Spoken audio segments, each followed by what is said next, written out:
सीईटीच्या दोन्ही अटेम्प्टचा रिझल्ट पाहिल्यानंतर आज मला विद्यार्थ्यांशी थोडंसं बोलायचं आहे, कारण की सीईटी फर्स्ट अटेम्प्टला काही जणांना कमी मार्क आले, तर सीईटी अटेम्प्ट 2 ला थोडेसे जास्त मार्क आले. काही जणांना व्हाईस वर्सा झालेली अशी परिस्थिती आहे.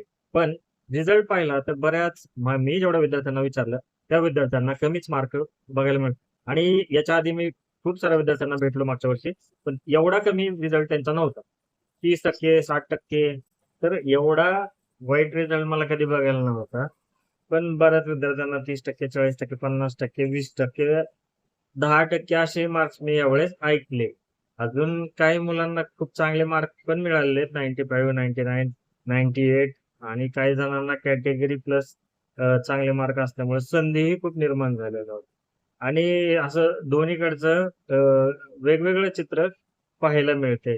आता सध्या ही परिस्थिती अशी अशी आहे, की खूप टोकाचे मार्क्स काही जणांना आहेत, म्हणजे कमी आणि काही जणांना खूप चांगलेही मार्क आहेत. आता दोन्हीकडे ऑप्शन पूर्णपणे वेगवेगळे अवेलेबल होतात.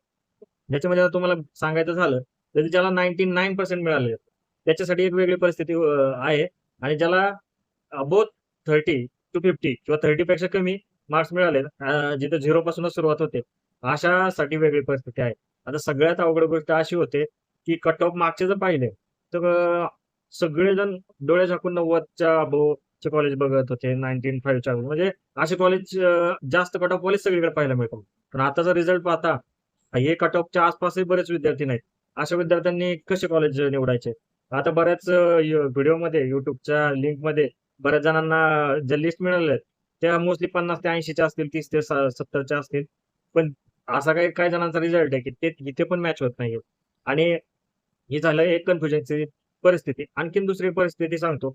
जर समजा एखाद्या विद्यार्थ्याला 99% मिळाले आणि आता 99 पर्सेंटाइल म्हणजे तो लगेच आता ठरवू शकतोय, की कोणती ब्रांच घ्यायची, कोणतं कॉलेज घ्यायचं? नाही. तर इथे एक थोडासा ट्विस्ट काय होतो, की समजा त्या विद्यार्थ्याला आता टॉपचं कॉलेज निवडायचंय आणि त्याला टॉपच्या कॉलेजची 98 ला समजा ब्रांच मिळत नाहीये. म्हणजे कॉम्प्युटर ब्रांच मिळत नाहीये.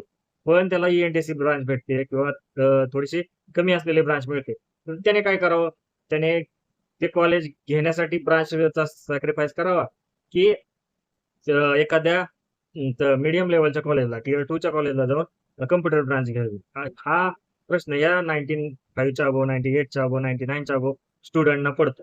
कारण की ह्याच्यामध्ये होतं काय, निर्णय घेणं अजिबातही सोपं नसतं. जर आज कॉलेजला प्रेफरन्स दिला नाही, तर उद्या चांगलं कॉलेज मिळालं नाही म्हणून पश्चाताप होऊ शकतो. आणि आज जर ब्रांचला प्रेफरन्स दिला नाही, तरी कॉम्प्युटर हातातून गेली असाही एक समोर परिस्थिती निर्माण होते. म्हणजे पर्सेंटाइल जरी हातात असले, तरी चॉईस करणं खूप डिफिकल्ट गोष्ट आहे. चॉईस करायला तुम्हाला ऑप्शन भरपूर आहेत आणि ऑप्शन जिथं भरपूर असतात तिथं कन्फ्युजन नक्की होतं. म्हणून विद्यार्थ्यांनो एक गोष्ट लक्षात घ्या, परफेक्ट निर्णय घेणं खूप अवघड गोष्ट असते. ऑप्शन फॉर्ममध्ये विद्यार्थी 300 ऑप्शन भरतात आणि 300 ऑप्शन भरूनही त्यांना कळत नाही, की त्या 300 ऑप्शन मधला कुठल्या ऑप्शनवर त्यांना समाधान होणार आहे. म्हणजे समजा टॉप 20 जे प्रेफरन्स असतात विद्यार्थ्याचे, खरं तर त्या टॉप 20 मध्ये असे कॉलेज असले, अशी ब्रांच असली पाहिजे जिथं त्यांना ती हवीच आहे. पण तरीही विद्यार्थ्यांना त्यांचे ऑप्शन, त्यांच्या ज्या सिलेक्शन क्रायटेरिया तो माहिती होत नाही. हा 99 असू द्या, 98 असू द्या, 97% असू द्या. आणखीन एक ट्विस्टची गोष्ट सांगतो. जर समजा एखादा विद्यार्थी कॅटेगरीमध्ये आहे आणि त्याला 98 पडले. त्याच्या पुढेही हाच प्रश्न असतो, की आता मी कोणत्या कॉलेजला अप्रोच करू आणि कोणती ब्रांच घेऊ? म्हणजे सगळे निर्णय किंवा सगळी परिस्थिती आपल्या बाजूने येऊन सुद्धा विद्यार्थ्यांना निर्णय घेताना त्रास होतो. हीच कॅप राउंडची आणि ऑप्शन फॉर्मची रिॲलिटी आहे. तसंच ज्याला कमी पर्सेंटाइल पडलेत, आता त्यांच्यासाठी निर्णय सोपा आहे का? तर नाही. ज्यांना पर्सेंटाइल कमी आहे त्यांच्या पुढे पण 2 ऑप्शन असतात. एकतर कॉलेज पण कम्पॅरेटिव्हली लो घ्यायचं आणि ब्रांच पण लो घ्यायचं. तर अशा एक ह्याच्यात त्यांचं ऑप्शन बनतात.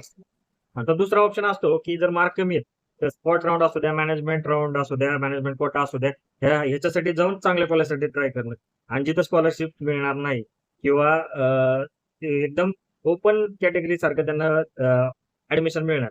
ही पण रिस्क असते. म्हणजे लो पर्सेंटाइल वाल्यांनाही आता गॅरंटी नसते, की त्यांनी काय करावं? त्यांनी कॉलेज घ्यावं, लो पर्सेंटाइल घ्यावं. आता तिथून थोडंसं पुढे जाऊ आपण. जर तुमचे पर्सेंटाइल 50 ते 70च्या दरम्यान आहे किंवा 30 ते 50च्या दरम्यानचा आधी बघू. 30 ते 50 दरम्यानचा असणाऱ्यांना तर कमीत कमी चांगल्या कॉलेजसाठी किंवा त्या रेंजमध्ये असलेल्या कॉलेजची मेकॅनिकल सिव्हिल ब्रांच घ्यावीच का नाही? पण मेकॅनिकल सिव्हिल घ्यायची नाही असं ठाम धरून बसणारे सगळे विद्यार्थी आता मॅनेजमेंट आणि दुसऱ्या राऊंडसाठी ट्राय करणार आहे आणि त्यांनी ते केलं पाहिजे, कारण कॉलेजसाठी प्रयत्न करणं गरजेचं पण असतं. मग इथं पण एक त्यांना थोडंसं त्यासाठी कॉलेज फिरणं आलं असू द्या, वेगवेगळे पर्याय निवडायचे आले असू द्या, तर ते ह्यांना ह्या गोष्टी कराव्या लागणार आहे. आणि त्याचबरोबर त्यातल्या त्यात ब्रांच आणि कॉलेज दोन्ही समीकरण चांगली भेटावी यासाठी प्रयत्न करावा लागणार आहे. त्याच्यानंतर जे 50 to 70 पर्सेंटाईल मधले विद्यार्थी येतात, त्याच्यामध्येही खूप मोठी तारेवरची कसरत आहे. 50-70 मध्ये पण टियर 2 चे कॉलेज येतात, ज्यांना मिडल लेव्हलचे ब्रांच आणि मिडल लेव्हलचे कॉलेज मिळू शकतात. तिथे ही मुलं ऑब्व्हियसली कन्फ्युज असणार, कारण की त्यांना चांगली ब्रांच पाहिजे होती ती मिळत नसणार, चांगली कॉलेज पाहिजे असेल ते मिळत नसणार. 50 to 70% वाले विद्यार्थी शहर असू द्या, सगळ्या तर अशा काहीतरी गोष्टी कराव्या लागणार आहेत, ज्याच्यामध्ये त्यांना कॉम्प्रोमाइज करायचं. तिथे हे विद्यार्थी तयार नसतात. मग 50-70 वाल्यांचा पण तोच प्रॉब्लेम आहे. ब्रांच सिलेक्शन वाटते तेवढी सोपी गोष्ट नाहीये. स्कोप म्हणला आता पुन्हा एकदा कॉम्प्युटर आहे, एआयडीएस, आयटी, एएनटीसी याच ब्रांचेस मुलांच्या लक्षात असतात. इलेक्ट्रिकल वगैरे ब्रांच, त्याच्यानंतरची चॉईस असते मेकॅनिकल, सिव्हिल वगैरे. मग ते नंतर विचार करतात. 50-70 वाल्या विद्यार्थ्यांना तर असे मार्क्स असतात की जे ना टॉपचे मार्क आहेत ना कमी मार्क्स आहेत, तर त्या मधल्या त्या झोनमध्ये ते अडकलेले असतात. आता येतो 70 नंतरचा झोन, 70 टू 80 किंवा 85 पर्यंतचे जे मुलं आहेत, ह्या पर्सेंटाईल मधल्या मुलांना त्या मानाने टियर 2 चे कॉलेज इझिली भेटत असतात. त्यातले जे सेफेस्ट ब्रांच आहेत त्या मिळत असतात. तर त्यांचे टार्गेट असतं टॉपच्या कॉलेज, आणि टॉपच्या कॉलेज मधल्या लो लेवलची ब्रांच घ्यायची का एखाद्या टियर 1चं कम्प्युटर वगैरे घ्यायचं. तर ह्या कन्फ्युजन मध्ये ते असतात आणि त्यांचे ते कॉलेज पण फिक्स असतात. कॉलेज लिस्ट आता बऱ्याच विद्यार्थ्यांनी वेगवेगळ्या व्हिडिओमध्ये पाहिले असतील. त्यांच्यानुसार त्यांना लक्षात आलं असेल की 50 किंवा 70 टू 85 साठी कोणते कॉलेज आहेत. तर त्या कॉलेजमध्ये पण ब्रांचचा विचार करता त्यांना थोडासा तरी कन्फ्युजन होणार असतं. ह्याला उत्तर एकच असतं की तुम्हाला तुमचं ठरलेलं असलं पाहिजे. मला कम्प्युटरच पाहिजे का? मला ब्रांच मेकॅनिकल सिव्हिल भेटले तरी चांगलं कॉलेज पाहिजे का? ही ज्याची त्याची चॉईस असते आणि याचं उत्तर ज्याने त्यांनी शोधायचं असतं. कारण की ब्रांचची इन्फॉर्मेशन असू द्या, कॉलेजची इन्फॉर्मेशन असू सगळं तुम्हाला काय मिळून जातं, पण त्याच्या रिलेटेड उत्तर शोधणं तुम्हालाच असतं. म्हणून ही झाली 70 टू 85 च्या विद्यार्थ्यांची गोष्ट.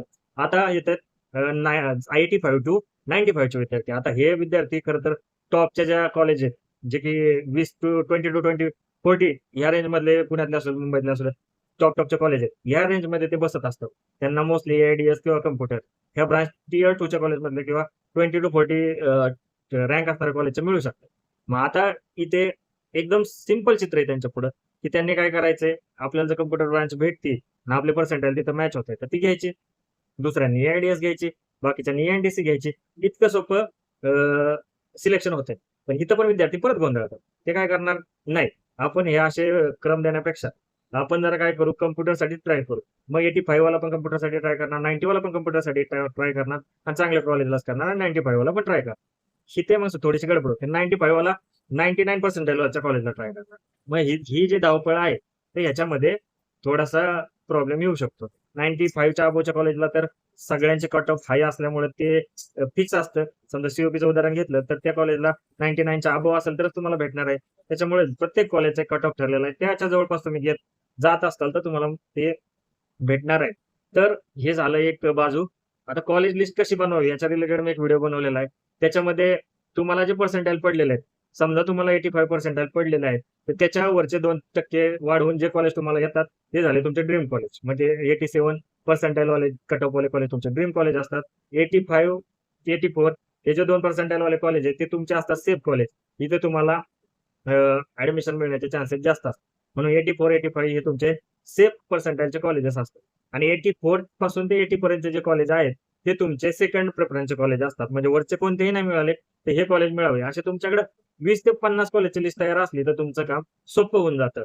आणि आणखीन एक गोष्ट सांगतो, जर तुम्हाला तुमचे पर्सेंटाईल आता सेकंड अटेम्प्ट नंतर कळलेलेच आहे, तर तुम्हाला 10 ते 20 कॉलेजचे 85, 80 समजा मार्क आहेत तुम्हाला आणि तुम्हाला कट ऑफ माहिती की ह्या कॉलेजचा कट ऑफ 85, 80 आहे, तर तुम्ही खरं तर दुसरा ऑप्शन एक तर कॉलेज आणि ब्रांच यांच्याशी थोडंसं कंपॅरिझन करून घेतलं तर तुमची लिस्ट असू द्या, तुमचं प्रेफरन्सेस असू द्या, ते एकदम व्यवस्थित जुळू शकतात.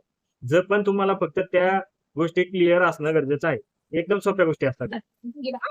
चला मित्रांनो, व्हिडिओच्या शेवटी एक गोष्ट सांगतो. आता तुम्ही सीईटी सेलच्या वेबसाईटला भेट देण्याची सवय लावून घ्या.